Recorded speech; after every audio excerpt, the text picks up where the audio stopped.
Good morning, guys. Good morning. How's everybody doing?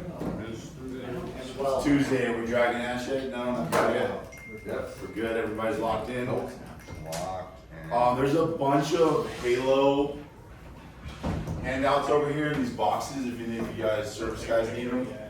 There's a bunch of brochures and everything over here. I'm gonna try to get Halo down here for a training. Oh yeah. So today I want to talk about thermal expansion. Mondo, what was that you were saying the other day about thermal expansion? You had a pretty good explanation about that. Not to put you on the spot, I but don't remember, to be honest. The increase in So- temperature creates an increase in I think it's when water increases in temperature, it increases in volume, so it expands. yep. So it expands. So Spinning out. the pressure is going to go up with thermal expansion. Evan, when does thermal expansion occur? when the water heater is heated. When the water heater is heating. On a closed loop system. So when this is firing, it's heating up this tank, and all these gases are getting heated up, and they're expanding the tank. Now, when you're talking to a customer, you want to let them know, like, hey, this thing's expanding. It's, use your body language. It's expanding, and it's creating the water pressure to go up. That water pressure needs somewhere to go. What else could cause thermal expansion on this system? So say you're not using any hot water at all in the home. Well, the water heater's still heating. The water heater, so the water heater is still heating, yes, but what else in this system is gonna turn the water heater on besides the homeowner? The recirc line. The recirc line. So when this pump turns on, it's gonna recirculate cold water back into the system, cooler water back into the system, and it's gonna cause the tankless or the tank water heater to kick on, right? So especially with tankless water heaters that have a recirculation system, they need to have a thermal expansion tank on the cold side, okay? Now you think it hurts your brain because you're like, well, the thermal expansion tank should go on the hot side because that's probably, it's just anywhere on the cold side of the system. It could go, dude, it could go here.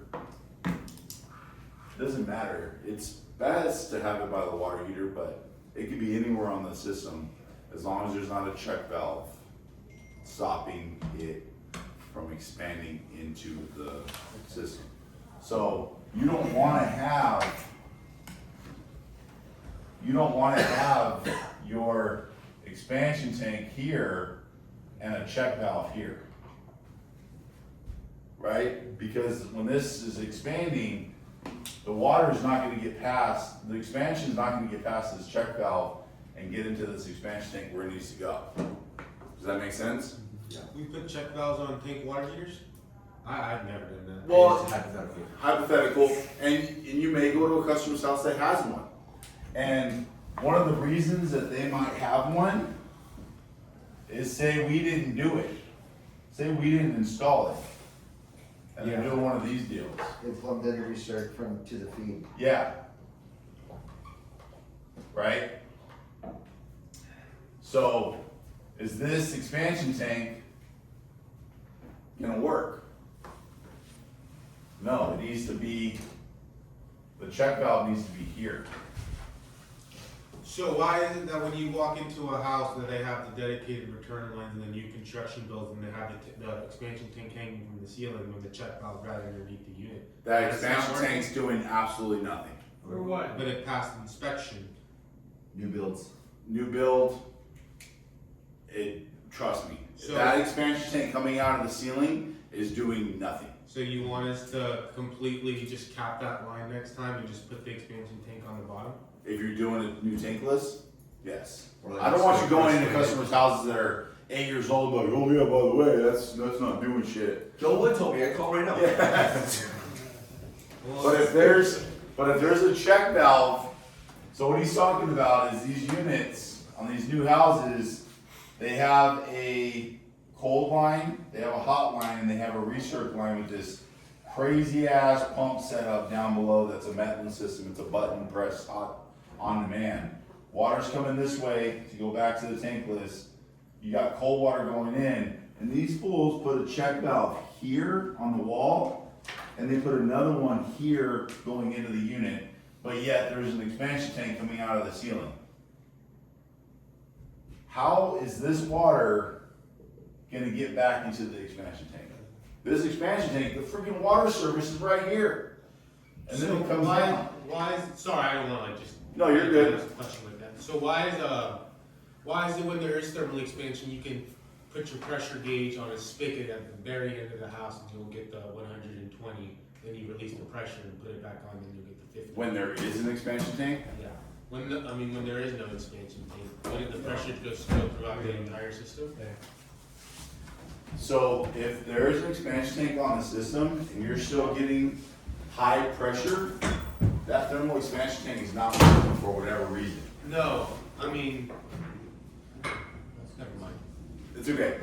So, what on this system, I want to point it out to you guys really quick and we'll go through it. What are some of the things that act like a check valve? PRVs. Okay, so we got PRV. That acts like a check valve. Obviously, a check valve is going to act like a check valve. What else? Possibly the pump. Possibly the pump. Some pumps have a built-in check valve. Is it anything that has No. the arrow going with the flow, direction of flow? Possibly. Anything with an arrow that has directional flow might have a built-in check valve. Backflow.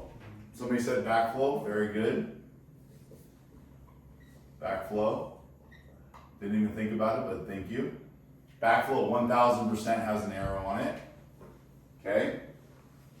Now, some PRVs may have a built-in thermal expansion bypass, but you don't really want to rely on that. What else?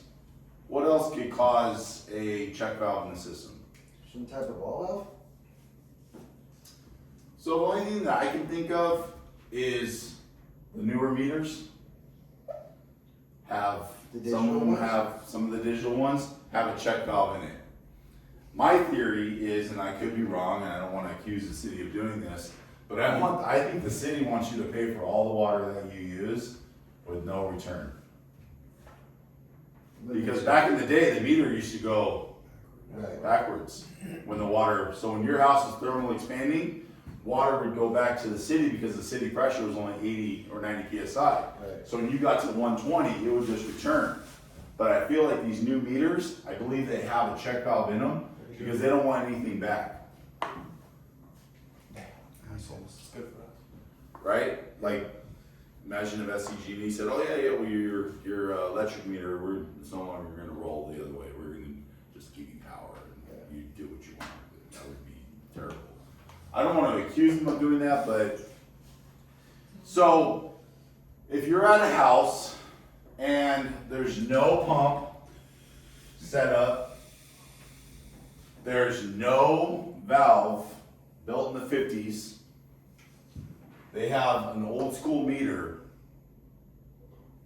chances are you probably don't need a thermal expansion tank on that house, according to code.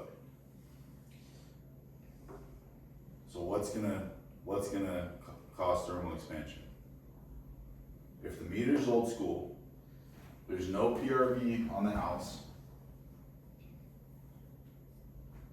there's no recirculation line, the water heater's gonna heat up, But it's gonna expand back. it's to the gonna city. expand back into the city, there's nothing, there's no check valves, there's no backflow, there's nothing from stopping that water from going back into the city. Excessive pressure, What's that? excessive pressure, thought that was the point of the thermal expansion tank.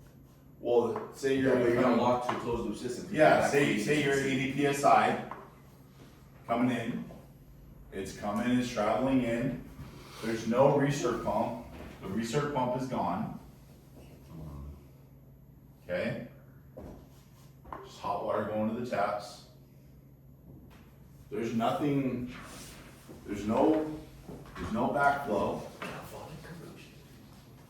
There's no check valve on the system.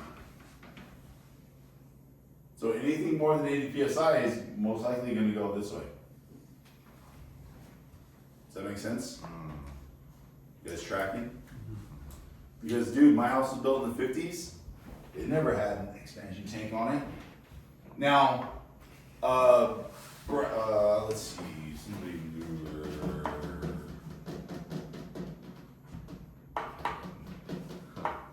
How do we test for thermal expansion? No idea, I'll call you. They call me. So that's why we're here today, folks. Yeah. You should ask the service tech. That's the service tech, but I just want everyone to know how to do this. I'll hate it. So if you're wondering if the house has thermal expansion, put your pressure gauge on the water heater and turn it up one click. Watch the gauge. You guys would be highly surprised what houses actually have a thermal expansion problem. And then you go tell them you have high pressure. Not yet. I'm sorry, repeat that, we're putting a pressure gauge on, what, the spigot on the water heater? So put a pressure gauge, Flush, yeah, the flush port. put a pressure gauge on the flush port or the drain valve, or over here at the water service, but you wanna do it here while you're standing next to the water heater with Mrs. Jones, like here, your pressure is at 60 PSI, let's let this run for a few seconds.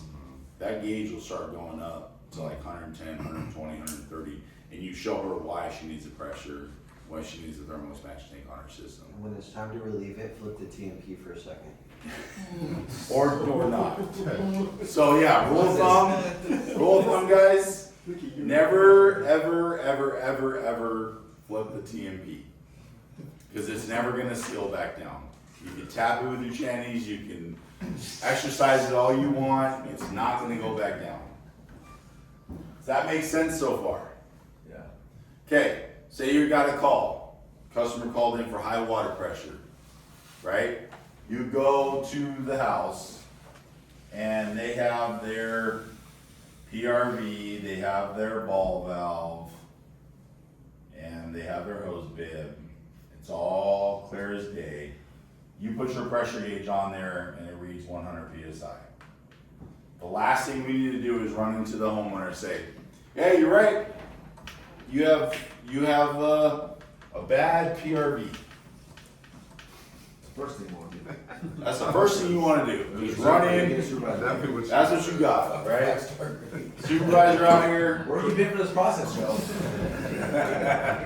First thing you want to do, negative. No, that's not what you want to do. So if you test and this says 100 PSI, wipe that from your memory, break out your mini black stick, run some water out of the hose bib for like 10 or 20 seconds, and you're relieving thermal expansion from the system. Possible thermal expansion from the system, and then retest. What if they have an expansion tank and it's 100 PSI? What are you gonna do? We test the expansion tank. So, retest. Chances are, it's not gonna be 100 anymore. Chances are, it's probably gonna be like 60 or 70.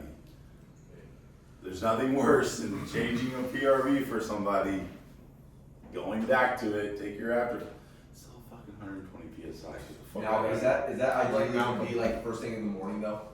'Cause It's one- gonna be- over time when they're using their fixtures and stuff, when they. Anytime the water heater's running, especially if they have a recirculation line. Mm. Okay, so you want to expel any type of thermal expansion that may be in the system. That make sense? Another thing that we've done in the past is this magic trick. And now you're testing. No.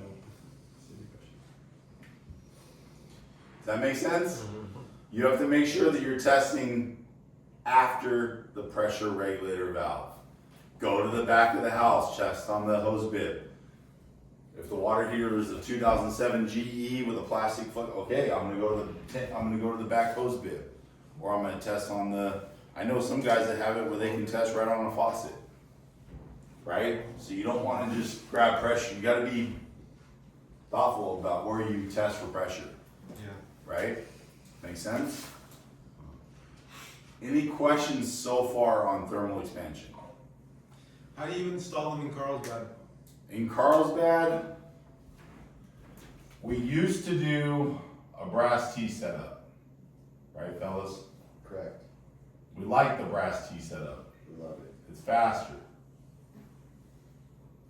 But Carlsbad, in their infinite wisdom, said that is not allowed, and now they require the thermal expansion tank to be strapped to the structure with a bracket.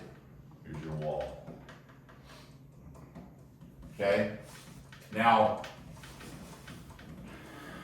And a supply line. I'm kind of over it at this point, so if you guys have to strap it and do a supply line, it doesn't look that bad. It's honestly a good stainless steel connector to the expansion tank. It looks decent. It's gonna be better to hard pipe it, but it's gonna take so much longer. That's right there. So with the flex line and doing that, one of the things I realized too is, I don't know if you guys ever noticed when you hard pipe to it and you're using that bracket, if you think about an expansion tank, eventually that thing's gonna fail and you're gonna have to spin that thing off. If you're hard piped to it, obviously taking the old one off, nobody cares what that looks like when you're done. When you go to put a new one on there and you're spinning into that brass coupling, you're gonna be scratching the entire outside diameter of that tank as you go, and it's Yeah, gonna you look have to super pull it fucked up. towards you as you tighten that thing on, so you're not scratching the paint off. So if it's hard pipe and you're pulling on that, you're, putting tension on the hard pipe and you're gonna fuck up the outside of the expansion tank. Ever since they started cracking down on this, I've just been using the supply line, but it's gonna work out better in the future anyways, because you'll be able to pull that thing towards you, take that supply line off and not jack up the, expansion tank, so. So I was on a multi-million-dollar project for the military, and they were fucking insane. They required us to put a supply line from the expansion tank to the water heater because they said that it takes more shock away from the system when the system's expanding. That flex line is absorbing that. It's like a buffer. I went to a cold where the expansion tank failed and was full of water, Yes. and it broke the dip tube, the threads, and snapped them. Mhm. Yeah. Yeah, so expansion tanks tend to fail. What I like to do if you're on a maintenance is like grab a little pick, poke the Schrader valve. If air comes out, you're still in good shape, but if water comes out, things have failed. Poke the what valve? The Schrader valve. So on the top of an expansion tank, The valve you use to put air in. like your bike tire, Like to, yeah, there's literally a Schrader valve on top of the expansion tank. that's how we fill it up. Okay, so you want to match. You have 65 psi of water. You want 65 psi of air. Okay, you want to match those. You want to balance that because this is a bladder that's inside of there. It's a bladder that's inside of there. If that bladder fails, this whole thing's gonna fill up with water, and now you have a 16-pound bowling ball. Quite literally. I've seen them shoot across the garage. It's crazy. That's a heavy ass fucking bowling ball. Full of water. That make sense? If you guys And- don't know, that's why they don't want us using the brass T setup, Correct. because that weight just constantly pushing down on the brass T will eventually break it. Now, if you have to use one, hard piped in, there needs to be a brass buffer. Because they said that those are non-corrosive stainless steel threads and they're full of it. If you put it straight into a copper female adapter, it's gonna rust out and corrode. I've seen it go both ways, yeah. Yeah, I've seen you go both ways. Say, do it again. Too early. Hold on to do that. You How- you still have to thread onto your brass knuckles. So if you're hard. Bring up the shirt. It's Jake is up. like a copper tape. So, one last thing I wanna go over real quick Thread it all together. is how to test for a failed pressure regulator valve. You go to a house, customer has knocking in the walls, customer has whale sounds in the walls, customer has screeching in the walls. It's a haunted house, So they have screeching in the walls, they have loud sounds, they have whale sounds, the pipes are banging, and you're there, we've all been there, you test, and it's at 70 PSI. PRV's fine, right? Diaphragm shot. So here's the deal. You can get 70 PSI through a kink garden hose. You're not gonna get a lot of water, but you're gonna get 70 PSI. So what you need to do in that type of situation, or most of your situations you go to, is you want to put your gauge on, go inside, flush a toilet, come back out, and this gauge should not lose more than 10%. If it immediately drops to 40 or 50, chances are this pressure regulator is bad. Meaning it's not letting the house refill as quick as it's leaving. It's not letting enough volume of water go through the pressure regulator valve. So when I'm showering and she flushes the toilet on the other side of the house, there's not enough water to go around because it's fighting to get through the pressure regulator valve. So wait, that's how to figure out if the PRV is bad or when the thermal expansion tank is When bad. we switch gears to test the PRV. Oh. To test the PRV. So you go to a house, they got screeching sounds, they got whale sounds, they got knocking in the walls. You have to check the pressure regulator valve. Sometimes you'll literally see and hear the PRV like. Yeah, or you'll hear it screaming, yeah. So you wanna go out, you wanna check the Jones valve, ensure that the Jones valve is all the way open. You wanna come here, make sure this crusty gate valve is all the way open. Maybe. And then you wanna make sure that the PRV is fine by flushing a toilet, And you just sell all three of those things. and you sell them all three of those things. You sell them a PRV rebuild. You guys laugh, but I'm gonna keep laughing. Henry and Valley Centers, he's already bought, hey man, I got this kid. I see how it goes. I got this kid, I just need you to, hey. I try to get the big nut off, but you know, if you could just go ahead and put that in there. I rebuilt it about 8 years ago. I started messing with it. So I know these are the parts, huh? Yeah, oh yeah, this is it, I bought 2. That was that little hardware store down the street. They're not there no more, but, you know, it's the box has no more label on it. Oh, God. Georgia. When do we use a small thermal expansion tank versus big one? Good question. Thank you. So the Zinlet, I can tell you from experience that the Zinlet, the stainless steel one, does work on a tankless system that has a dedicated recirculation pump. However, it's probably better to use the 2.2 gallon PL-T5. Yeah. No return. I think it's fine. No return, Zinlet all day. Honestly, no return, why the hell do we need a, This shouldn't create thermal expansion. because anytime you open up, Oh, yeah, that's right. the tankless is only gonna turn on when you open up a hot tap.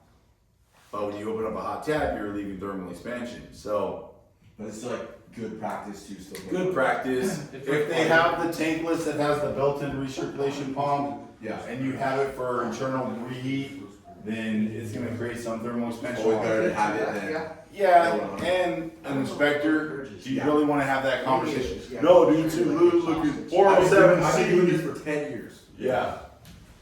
So it's best practice to put it on every water heater.